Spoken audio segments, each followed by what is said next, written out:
One of my favorite restaurateurs, because I really love food, Kathleen Plath. She will say a few words about our next honoree, Joe Hungler. Kathleen.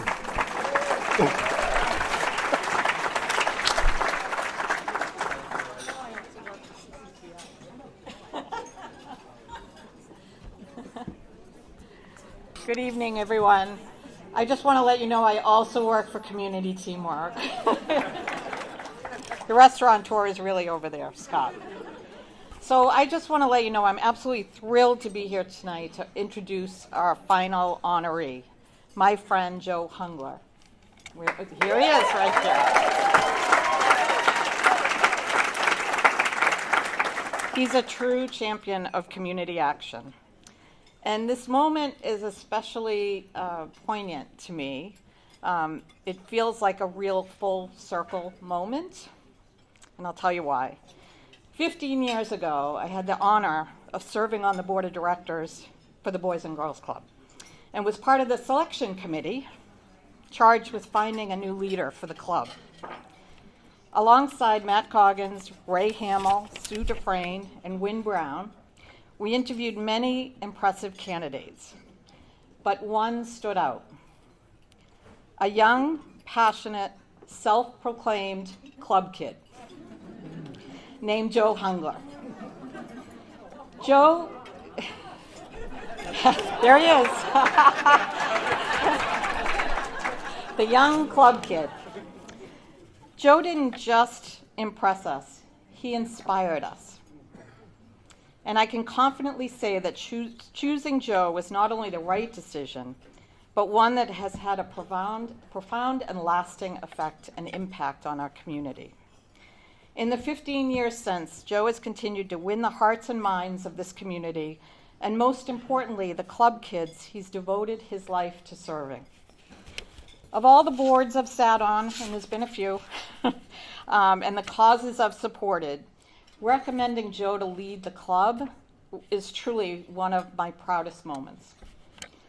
There are so many stories I could share about Joe's incredible leadership and the difference he made, but tonight I'm going to do something different. Gets me off the hook a little bit. A few weeks ago, someone very dear to Joe reached out to me and asked if he could say a few words about his good friend.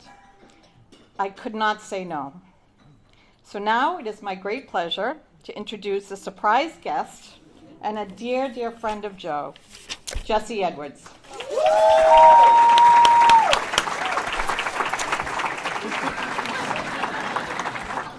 Good evening. Can you hear me okay? My name is Jesse, and I am a dear friend to Joe Hungler. And Kathy is right. When I heard that Joe was going to be awarded this prestigious recognition, I reached out to Kathy immediately, and I said, Kathy, please allow me to be the person that delivers this award to Joe. And I told my wife what I was going to do, and she said, well, that's pretty bold of you. And I said, well, this is Joe we're talking about. So after a long pause on the phone, Kathy said, well, it's never been done before, but sure, why not? So thank you again, Kathy, for giving me this great opportunity.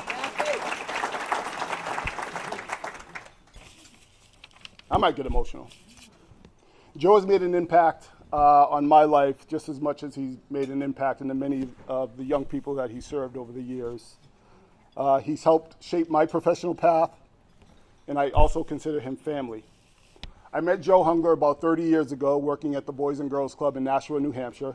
I see Bridget back there. Hey, Bridget. Bridget was there too. I was looking for an opportunity to volunteer, and Joe was the athletic director at the time. I wanted to work with the boys on the basketball team. So it quickly turned into what was quickly turned into a working relationship, quickly turned into a friendship.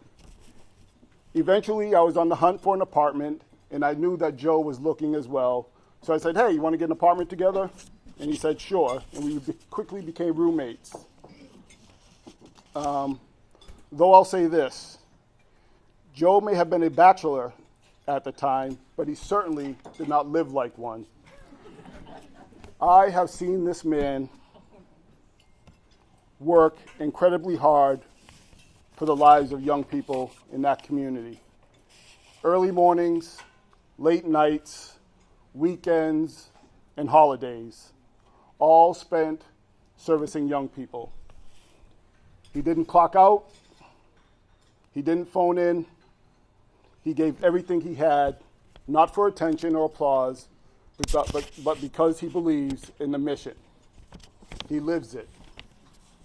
It was Joe who introduced me to the world of youth development work, and because of his influence, I left my job and began working at the Boys and Girls Club in Nashua. Years later, I found myself at the Boys and Girls Club in Lowell, where Joe today serves as the executive director. Today, the club looks very different than when I was there.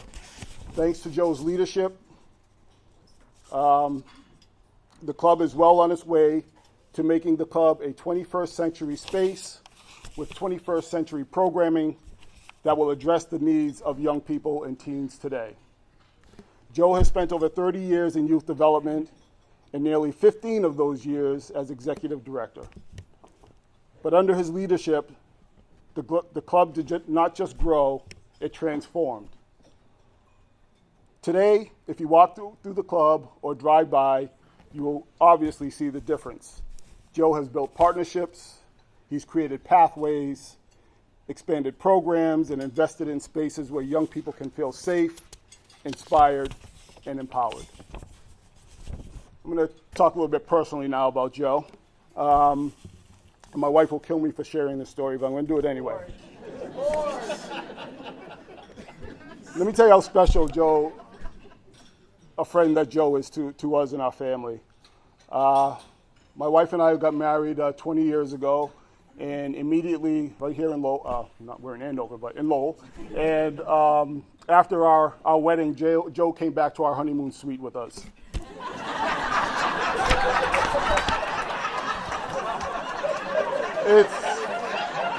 It's not what you think. It's not what you think.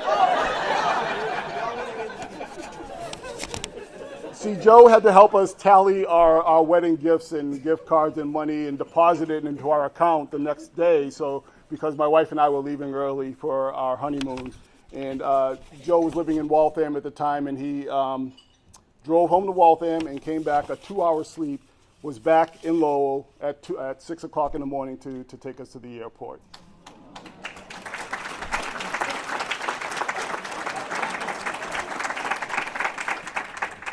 That is not just a friend, that is Joe Hungler and everything that he embodies.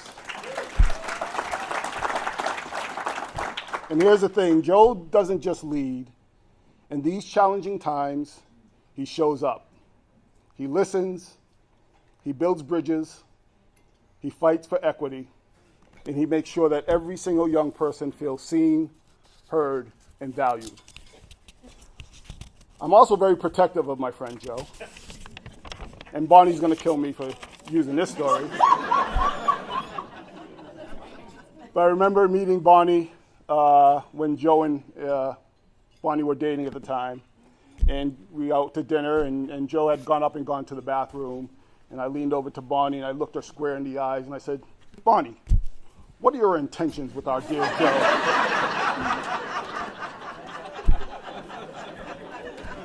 Bonnie, your intentions are pure.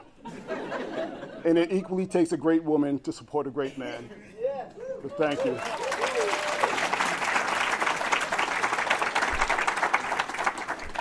I'll be wrapping up soon. Before his beautiful daughter Avery came into this world, Joe had already helped raise thousands of kids. He stayed up late worrying about their futures. He fought to make sure they had every opportunity, and he celebrates their successes like a proud father would. Joe is the kind of leader who this world desperately needs right now. He's a reflection of his amazing mom, Rita, who's joining him here today, and his late father, Charles, who I know is beaming down here with pride tonight. Joe, you are kind.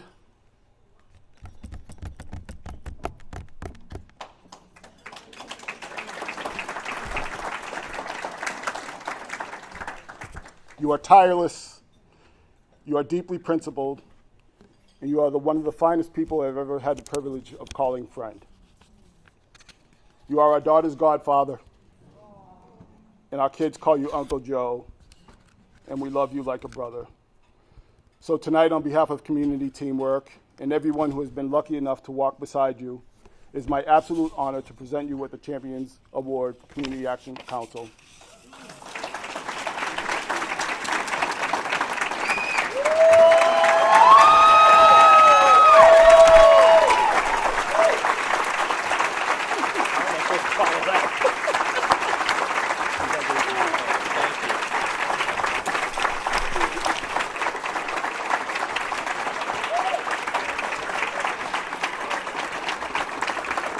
Well, I wasn't expecting that. Thank you, Jesse. It means a lot coming from you, and thank you, Kathy, both for hiring me and for your kind words.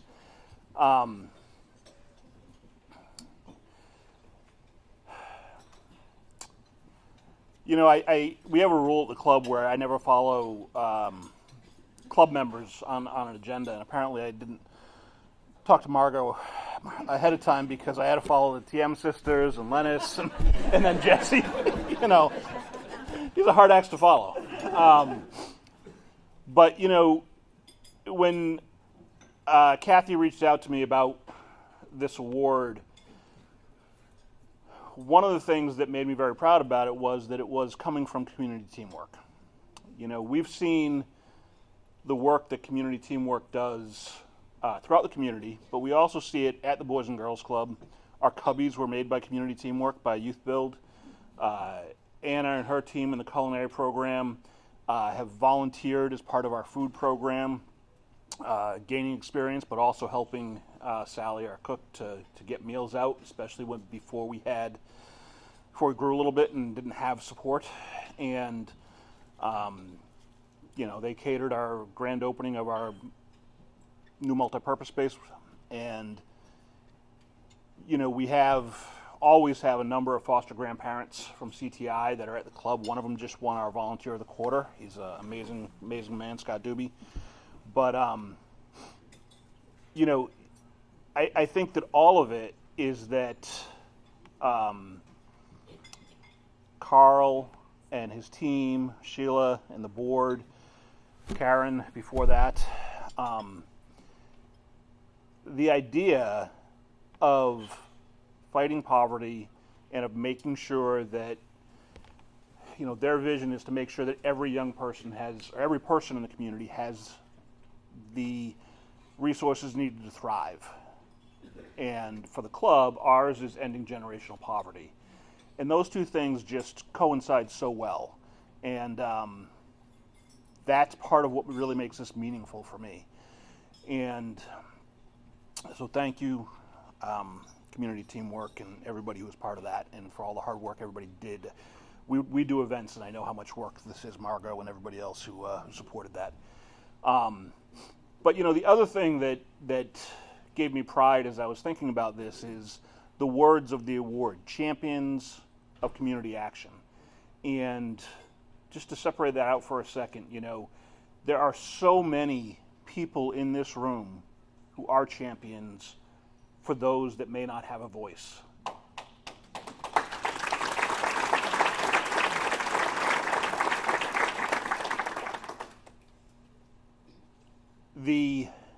I think very often what the champions do is they give a platform to those folks that don't have a voice, because it shouldn't be my voice, it should be our club kids' voice.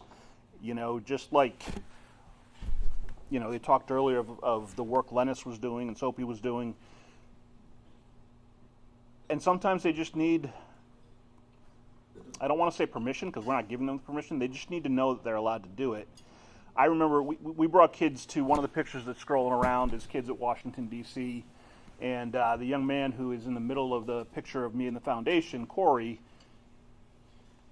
when we were in D.C. together, and we went to 3 offices, the 2 senators' offices and Lori Trahan's office, and she said she knew what she wanted to say, and in the first meeting, she didn't say a word. and she was like, well, there was so many people that wanted to say something, and by the time I gathered myself and was ready to say something, it was too late. So we talked on the way over and, coached her a little bit and basically said, look, you belong in that room, and they're paid to serve you. And she just needed that permission. And in the next meeting, she spoke a little bit. And in the third meeting, she led off the meeting. She coordinated what other people were saying. And then she came back and they asked another question. And everybody else hesitated. And that's when she hesitated before. This time she jumped in. And she talked more than anybody else in that meeting. And that is the power of being a champion of community action, is that she is the champion. And I think that what she said in the meeting, what she said to one of the senator's aides was, I didn't know that I belonged in this office, and I never thought that I would be able to have a voice in our nation's capital.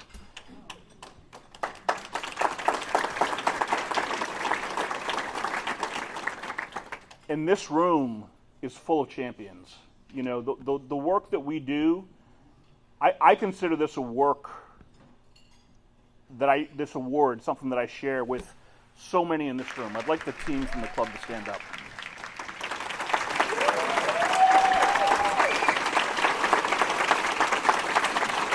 These people are also tireless. They are always doing what is needed for the kids. During COVID, I was on my way walking over to Juan Carlos's office and Shirley's office and other people, and hey, we really need to find a way to feed kids. Before I could even get to their office, they're like, Joe, we need to talk to you. We got to feed these kids. And the same thing happened when it came time and the schools were shutting down and not going to be there, not going to go remote. I start walking over to the office. I get there. Shirley's like, Joe, can we open in the morning so we can be here for our kids because they need the support? And that's the champion. So yes, I'm getting the recognition, but it's a whole lot of people that do it. And as I look around this room, there are so many that do that work all the time. It felt like It's a Wonderful Life when I was kind of walking through the room and so many people give me a hug and those kind of things. But every single person who gave me a hug is a champion of community action. I've seen them do the work. I've seen them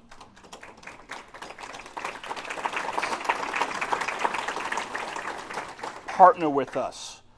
They have lifted up. They've been a Youth of the Year judge. They've been a volunteer. They've been a donor. They've been a co-chair of our capital campaign.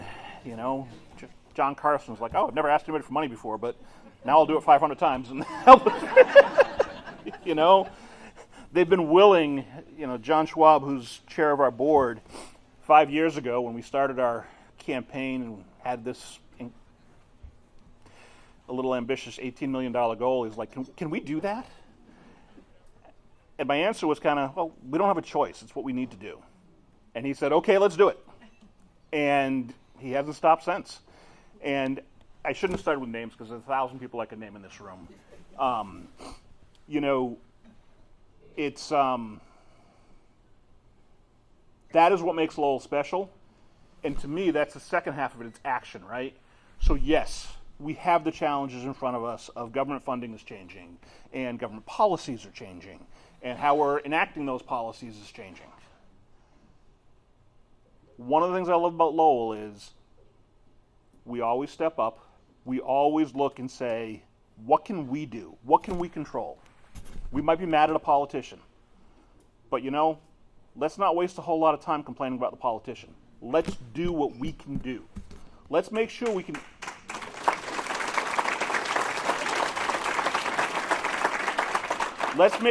we can continue to hire the best staff possible. I hear talk about merit-based hiring. That is all we have ever done. I look right there, man in the hat. When we made that decision, we did not hire him because he was from Puerto Rico. We did not hire him to make our executive leadership team have the right name on the list. It's because he was the best person for the job. And guess what? He's been a distinguished alumni at Lowell High. He was named the best professional in the country for Boys and Girls Schools of America. Keep hiring the best people out there.